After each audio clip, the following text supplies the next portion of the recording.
గౌరవ ముఖ్యమంత్రి శ్రీ నారా చంద్రబాబు నాయుడు గారికి హృదయపూర్వక నమస్కారాలు. పార్లమెంట్ సభ్యులకి, గౌరవ పార్లమెంట్ సభ్యులకి, శాసనసభ్యులకి హృదయపూర్వక నమస్కారాలు. తెలుగు భాష దినోత్సవం కోసం ఇక్కడికి విచ్చేసిన ప్రముఖులు, పండితులు ప్రతి ఒక్కరికి పేరు పేరున హృదయపూర్వక నమస్కారాలు. అంటే మాతృభాష గురించి మాట్లాడుకోవాలి అంటే మన భాష గురించి మాట్లాడుకోవాలంటే మన తెలుగు గురించి, మన మాతృభాష గురించి మాట్లాడుకోవాలంటే ఇంగ్లీష్ నేర్చుకోవడం తప్పేం కాదు. దాన్ని కూడా డెవలప్ చేసుకోవాలి. దాన్ని కూడా మనం నిర్లక్ష్యం చేయట్లేదనే దుస్థితికి మనందరం చేరిపోయాం. మన భాష గురించి, మన భాష మీద మక్కువ కానీ మమకారం కానీ చూపించడమే పాపం, నేరం అయిపోయింది. దానికి కారణం మనలోని భయం. అది గత ప్రభుత్వం కొన్ని నిర్ణయాలు తీసుకోవచ్చు. అంతకుముందు ఎవరైనా సరే, ఇట్స్ నాట్ అబౌట్ ఒక ప్రభుత్వానికి కాదు, కానీ ఏ ప్రభుత్వానికైనా సరే బాధ్యత ఆంగ్లం ఇది ఒక సమాజంలో ఉన్న సమస్య అంటే ఆంగ్లం మాట్లాడకపోతే తప్ప వాళ్ళకి ప్రతిభావంతులు కాదు, మేధస్సు లేదనే ఒక దుస్థితికి మనం అందరం ఒక ఆలోచన ధోరణి చేరిపోయింది. దీనిని కొన్ని దశాబ్దాలుగా ఒక్కొక్కరు బద్దలు కొడుతూ వచ్చారు.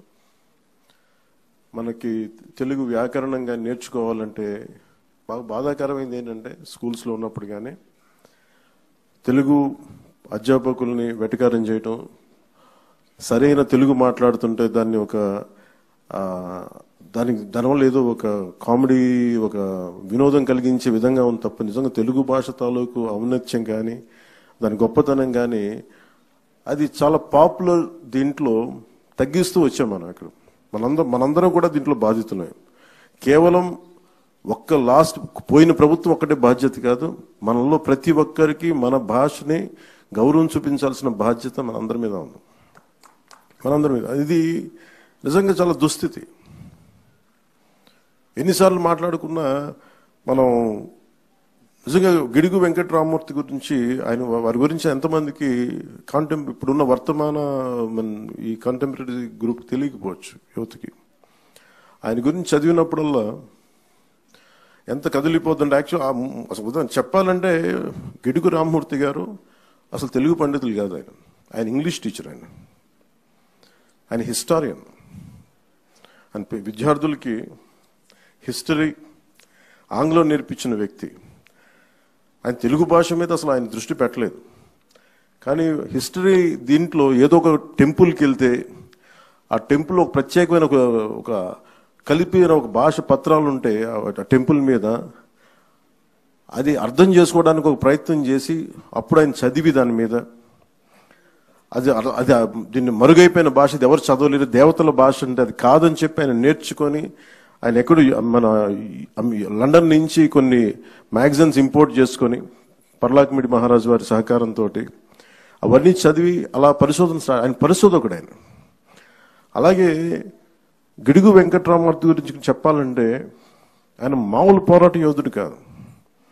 ఆయన ఏదో మనం కూర్చోబెట్టి మనకి తెలుగు భాషని ముందుకు తీసుకెళ్ళినోడే కాదు, ఆయన తెలుగు కోసం, తెలుగు జాతి కోసం పరితపించిపోయిన వ్యక్తి.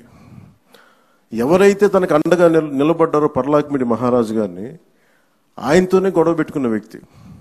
అంటే అంత తపన పడిపోయే వ్యక్తి.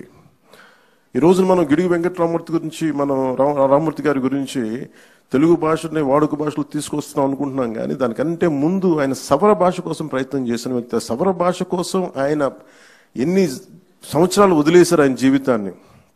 ఆయన సొంత నిధులు ఖర్చు పెట్టి, అసలు టోటల్గా ఎవరు కలవకూడదు, సవర్లతో కలవలేము, కొండ జాతి వాళ్ళతో పని లేదు, ఈ కుల వివక్ష చాలా పీక్స్లో ఉన్న దశలో, అలాంటి సమయంలో ఆయన సవర్ల కోసం తపన పడి, సవరులు దోపిడీకి గురవుతున్నారు సవర సమాజం.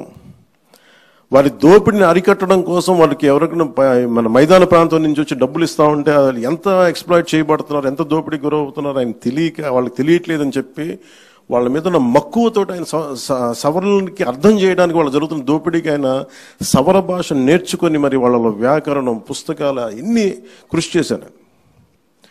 అలాంటి వ్యక్తి, అలాంటి మహానుభావుడు.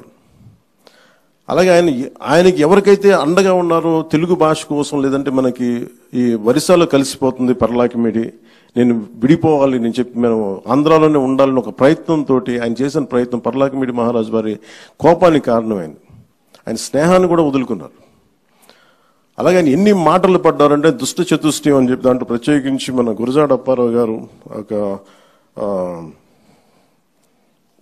గురజాడ అప్పారావు గారు, అలాగే శ్రీనివాస అయ్యంగారు గురించి అనేవాళ్ళు అంటే సరిగ్గా రన్ని తమిళం తెలుగు మాట్లాడే శ్రీనివాస అయ్యంగారు, ఏట్స్ అంటే ఒక ఇంగ్లీష్ వ్యక్తి, అలాగే గురజాడ గారు, గిడుగు, వీళ్ళందరినీ దుష్ట చతుష్టయం అని చెప్పి ఎన్ని మాటలు పడ్డారు వాళ్ళందరూ కేవలం వాళ్ళు కోరుకుంది మనం మాట్లాడే భాషని మనకి ఇది అంత మామూలు వాడుక భాషని మామూలు సాహిత్యంలో రావాలని ఒక తపన. ఆ తపన కోసం ఎంత కష్టపడ్డారు, ఎంత నలిగారు అని చూస్తూ ఉంటే విచిత్రం ఏంటంటే ఆయన ఒక 40 సంవత్సరాల్లో ఆయన చెవులు వినిపించదు, ఆయన బ్రహ్మచెవుడు ఆయనకి. అది కూడా ఎందుకు జరిగింది అంటే ఆయన సవరల కోసం భాష లిపి తయారు చేయడం కోసం ఆయన ఎక్కడో అడవుల్లోకి వెళ్ళి అక్కడ కూర్చొని జబ్బు పడి మలేరియా వచ్చి అక్కడ క్వినైన్ అనే టాబ్లెట్స్ తీసుకొని దానివల్ల వినికిడి శక్తి కోల్పోయి ఆయన తెలుగు భాష ఉద్యమం అంతా ఆయనకి ఈ బ్రహ్మచెవుడితోటి ఆయన చేశారు ముందుకి. అంత కష్టపడ్డ వ్యక్తి, ఆయన మీద దాడులు జరిగినాయి, ఆయన్ని అసలు నలిపేశారు అందరూ.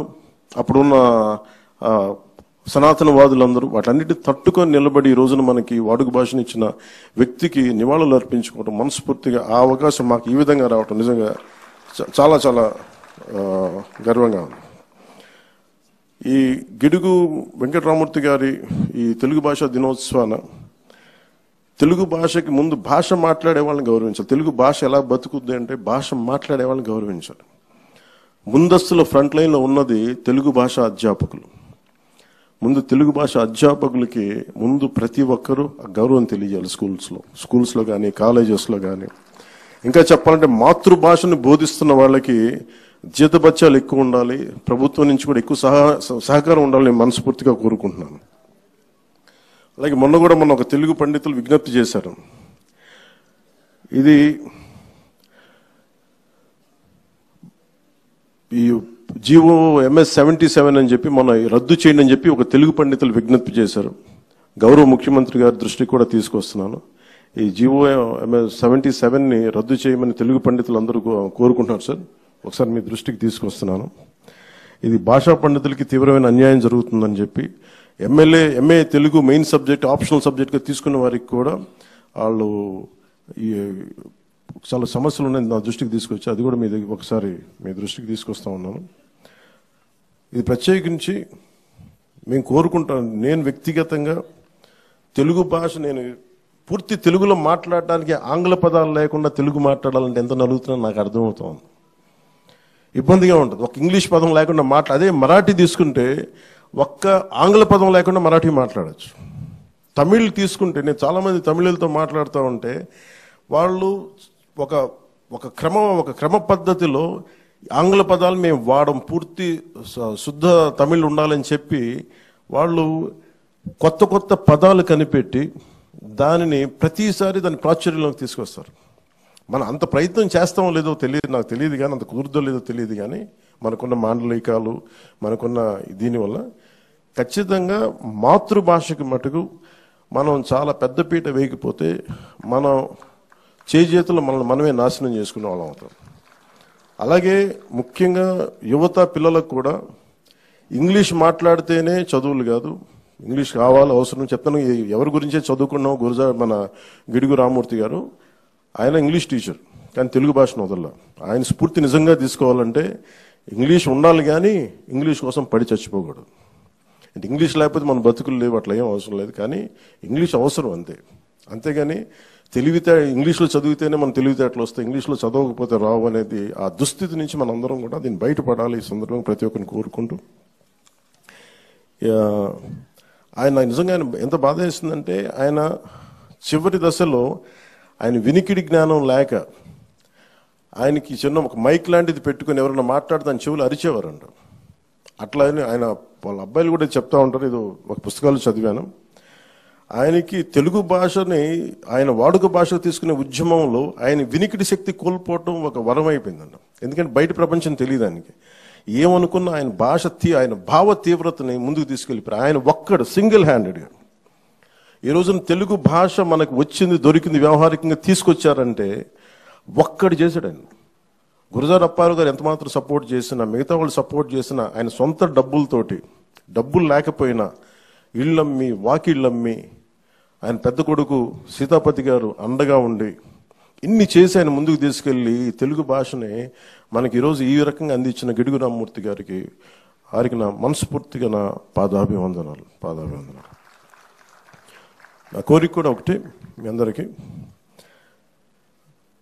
తెలుగు భాష వ్యాకరణం మరింత, నా ఉద్దేశం, నేను చాలా ప్రయత్నాలు చేశాను వ్యక్తిగతంగా. సూర్యరాయేంద్ర నిఘంటువుని 80లో ప్రచురించారు. తర్వాత మళ్ళీ దాన్ని రావటం మానేసింది. పిఠాపురం మహారాజు వారు 7 సంకలనాలు ఉండే, 7 వాల్యూమ్స్. ఆ తర్వాత దాన్ని వదిలేసాం. నేను ప్రయత్నం కూడా చేశాను ఇక్కడ మన లోకల్, మన స్థానిక మన విజయవాడలో ఉండే ప్రచురణకర్తలతో మాట్లాడి నేను ఈ రోజున మీకు మాటిస్తున్నాను. అది ప్రభుత్వం మన చంద్రబాబు గారి దృష్టికి తీసుకెళ్లి, గౌరవ ముఖ్యమంత్రి చంద్రబాబు గారి దృష్టికి తీసుకెళ్లి సూర్యరాయేంద్ర నిఘంటువు ఆయన ఈ భాషా దినోత్సవం సందర్భంగా ఈ సూర్యరాయేంద్ర నిఘంటువుని ఖచ్చితంగా ప్రాచుర్యం తిరిగి పునర్ముద్రణ జరగాలి. దానికి మనస్ఫూర్తిగా కృషి చేస్తాం, దాన్ని ముందుకు తీసుకొస్తామని మీకు మాటిస్తూ మరోమారు గిడుగు వెంకటరామూర్తి గారికి వారికి కృతజ్ఞతలు, వారికి నమస్కారాలు తెలియజేసుకుంటూ సెలవు తీసుకున్నాను. జై హింద్.